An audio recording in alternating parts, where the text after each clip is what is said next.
All right. I'd like to start by saying Barakatah Yahweh, Ba'ashem Yahweh Shai, Ba'ashem Rakakudash. Welcome to another live lesson.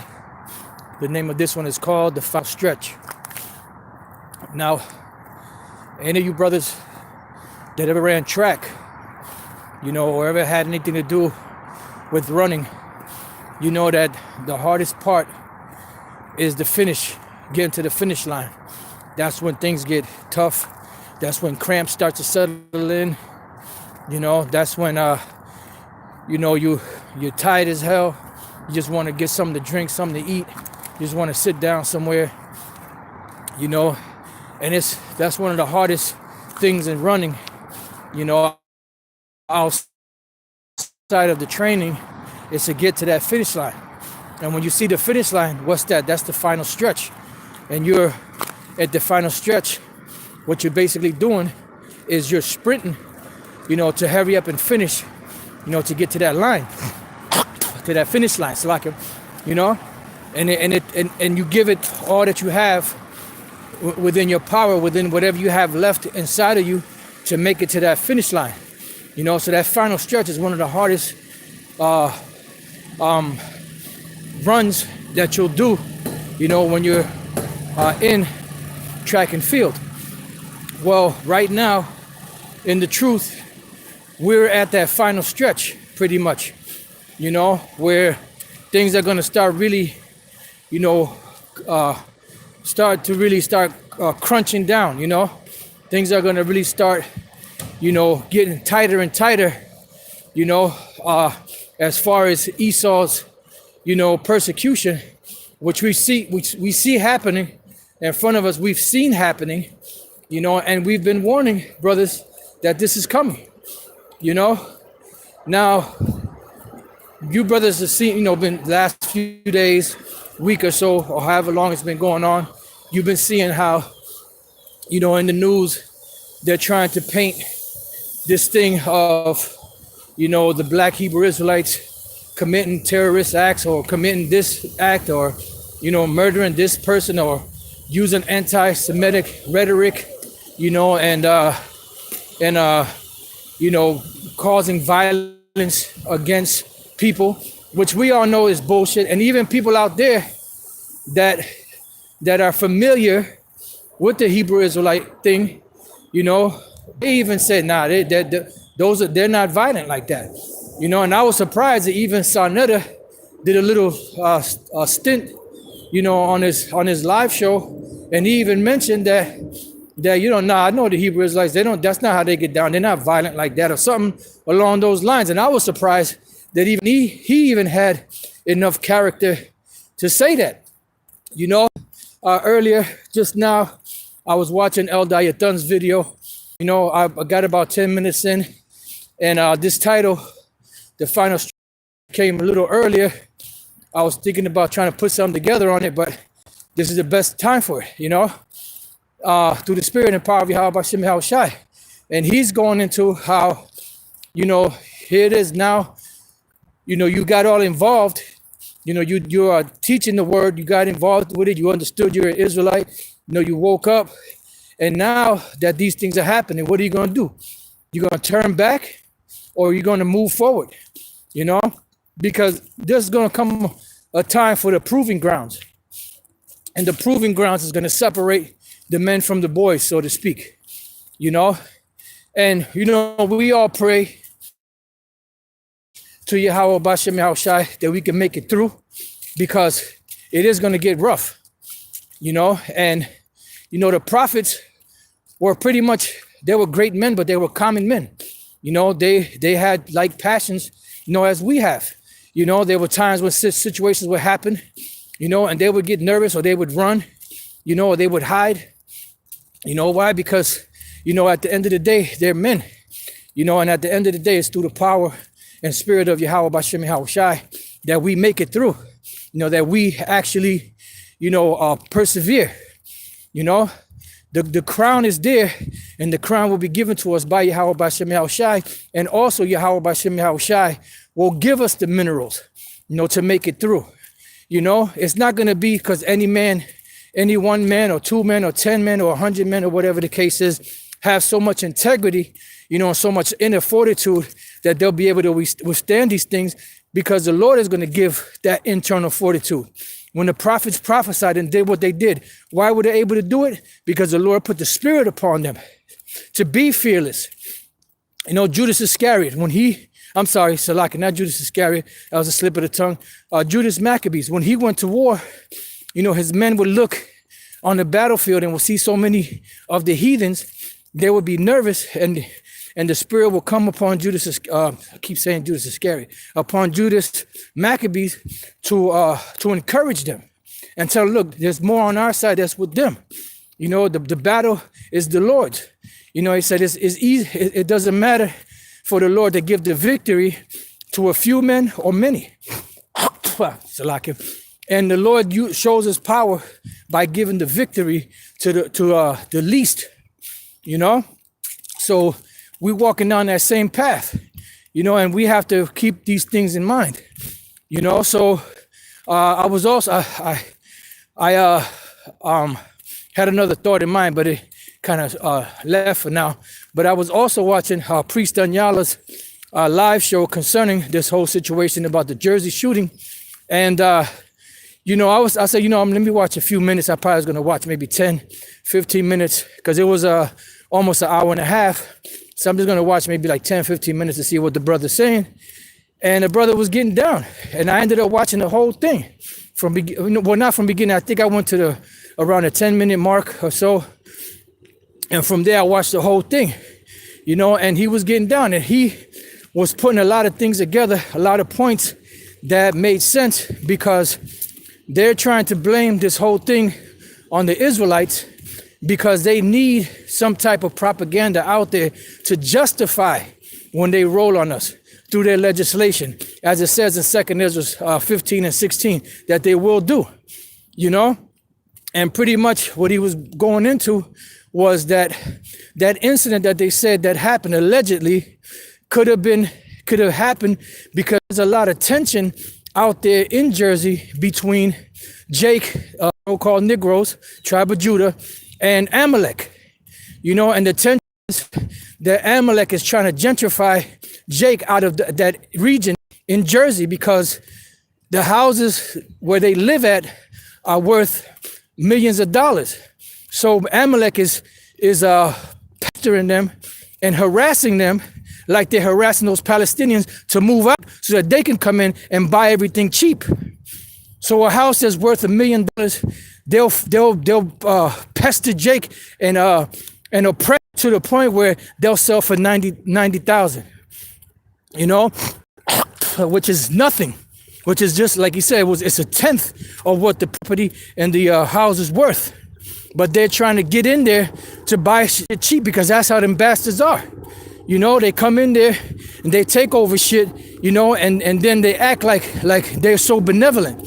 But they're not but the God devil that the Bible speaks of. And that's where all of this tension is coming at from there. So what better opportunity than to turn it on the Israelites, because it's Amalek having problems with Judah, the so-called Negroes. So they're spinning that. Because this shit happened where? In Jersey. So like Priest Danyala said, how do we know that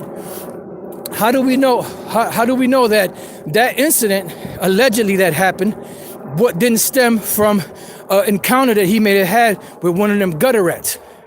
So there's a lot of shit that's going on that's not adding up. Then I'm not sure if it was the mayor of Jersey came out and says that they can't give any information on the victims and the actors, which he's calling the shooters and actors. And then a year ago in 2018, they were having a mock drill. I'm not sure if it was in Jersey, but it was inside this one building, where the police and the SWAT or whatever it was, they were going through and they showed actors on the ground as if they were dead with fake blood on them and all of that. So there's a lot of shit that's going on that's not really adding up to the public eye or people that have their eyes open. But we that understand the scriptures through the Spirit and power of Yahweh B'Hashem Yahushai B'Hashem Rakakodash, we understand that these things have to happen because there has to be a persecution. The scriptures say that the saints, through much tribulation, thou shalt enter into the kingdom of heaven. So if that's the case, that means there's going to be a lot of hell going on for us to be able to get to the kingdom. And the scriptures compare the getting of the kingdom to a woman that's pregnant in her 9th month. You know, she's pregnant, she's having all kind of contractions and pains, and she wants to have that baby so that she can get rid of those pains. So we're at the point now where we're about to be delivered, just like a woman is delivered from that baby. And once she's delivered from that baby, that's when the pains go away. And she forgets about the pains because she got that baby. So we forget about the pain once we get the kingdom. The kingdom is the baby, that penny that's promised to us, you know, by Yahweh, by Shem Yahushai. You know, so, you know, the brother was getting down. He was doing his thing. Eldayathan was getting down. I only watched like 10 minutes. Like I said, I got to go back and finish watching it. And like I said, I was surprised that Sarnetta had enough integrity to say that the Hebrew Israelites are not violent. You know, they don't promote violence. They're not violent. They don't commit any violent acts or something along those lines. So I was just like, damn. And then there's a lot of people on these social medias that are defending the Hebrew Israelites. They may not agree with what's being taught, but they're defending, some of them are defending the Hebrew Israelites because they know that that's all bullshit. Here it is, we've been out there going all the way back to Abba Bivens, you know, Elder Abba Bivens, you know, King Shah, High Priest Ariah, High Priest Shaiquab, the other 7 at the time. For what? Going back, let's see, has to be from, let's say 69, 70, even though Elder Abba was there before that. Let's just say around 69. That's what? That's 31, 41, 50 years, 51 years or something like that. Just based off of this, what we're dealing with right now. And they not once did they find anything from any group from what they call One West committing any heinous acts like that. Nothing, you know, no so-called terrorist bullshit. No, none of that crazy shit. You know why? Because that's not what this group's about. We're about teaching the truth. And if the truth doesn't offend somebody, what are they going to do? They're going to try to kill you, or they're going to try to defame you. You know, that's what they do. They'll try to kill us or defame us so that they can look good. Yeah, Yahushua told those wicked Pharisees in them, you seek to kill because my words have no place in you. And that's what they're doing, what they're doing. You know, it's not out of, well, you know, we're just concerned because we don't want any strife, or we don't want any violence to happen to the people because we want to protect this person or that person. No, you can't control the truth. So the only way you can control the truth is by slandering, bearing false witness, you know, trying to defame the very men out there that are risking their lives and their freedoms, as Elder Makama says, to teach this word, you know, and to bring the truth of what's really going on, you know. But what do? They slander, false witness, because they ain't building their case. They already built it. The case is already built. All they're doing now is trying to put the finishing touches on it. Because with the case, you have to have evidence. So their evidence is false evidence, and this is why they're causing, when any little bullshit breaks out with a so-called Negro or Latino or something like that, what they're doing is they're bringing a negative light to the Hebrew Israelites. And then they put that label black, you know, as a stigma. Because that's what they're trying to do. They're trying to destroy this truth. But as Peter, the Apostle Peter said, if this counsel of this, Gamaliel said, if this counsel of this work be of men, it will come to naught. You know? So this counsel and this work is not of men, and it's not going to come to naught. It said, but if it be of the Most High, you cannot overthrow it. At least happily you be found to fight even against the Most High. So they're fighting against the power and of heaven and earth and the universe and everything. So you're fighting a losing battle. You know, you're fighting a losing battle. There's nothing that you could do to stop the words of Yahweh Bashem Yahushai. Even if you killed all of us, the Lord will raise up stones out of the ground to serve him and teach his word. So how about that? There's nothing you could do. And this is a move of desperation. You know, when you're losing a battle, when you're losing a debate, so to speak, the last resort is what? To slander, false witness. Because they're trying everything that they can to discredit the Hebrew Israelites so that they can get the people to stop following. But Yahushua said, if I be lifted up, I will bring all men to me. I will draw all men to me. So Yahushua is being lifted up, and his people are being drawn to him. His sheep are being drawn to him. You know? Now you may have those that are Israelites that are not a part of the sheep that'll come to it. They'll slander and talk shit and scorn and scoff. But that's all a part of it too. You know, the party, remember the wedding was furnished with what? Good guests and bad guests. So you got to have both. You know, you got to have both. You know, so this is the point that we're at right now.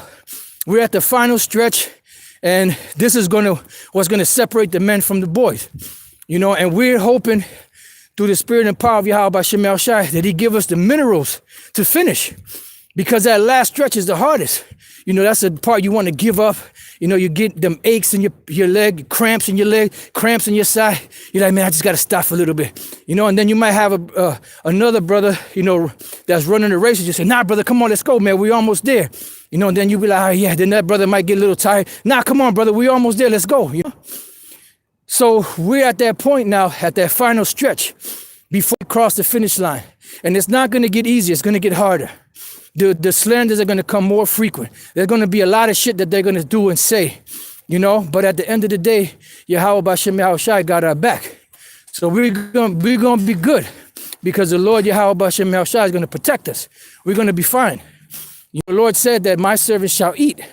You know, my servant shall drink. Now, I made a statement in the live show yesterday because I saw brothers put up a disclaimer. I wasn't mad that brothers put the disclaimer up. You know, they did it out of the sincerity of their heart. You know, so if the brother put it up, they're not going off. You know, but the point is that no matter what we do, what we say, no matter how so-called politically correct we're trying to be, Esau's coming. You got to remember, this is a man of no morals. This is the devil that we're talking about. He has no morals. He has no scruples. He doesn't honor his word. You could do everything that he says, and he'll turn back around and kick you right in the ass or bite your ass. You know, because that's the type of devil we're dealing with. You got to realize you're not dealing with a man. You're dealing with the goddamn devil. That's how they get down. They'll smile in your face, but then they'll stab you right in your motherfucking heart. You know, so they don't play fair. You know, so all we have to do is we just have to keep pushing forward. Keep pushing forward. As we see the finish line, we keep pushing forward and keep pushing forward and keep pushing forward. Just like the Spartans, they had the shield, and then they will interlock the shield, put their foot back, and then they say, come on, push forward. And then they'll push forward to push the enemy back. And we're pushing forward to push the enemy back with the shield of truth. And they don't like that because Esau is carnal.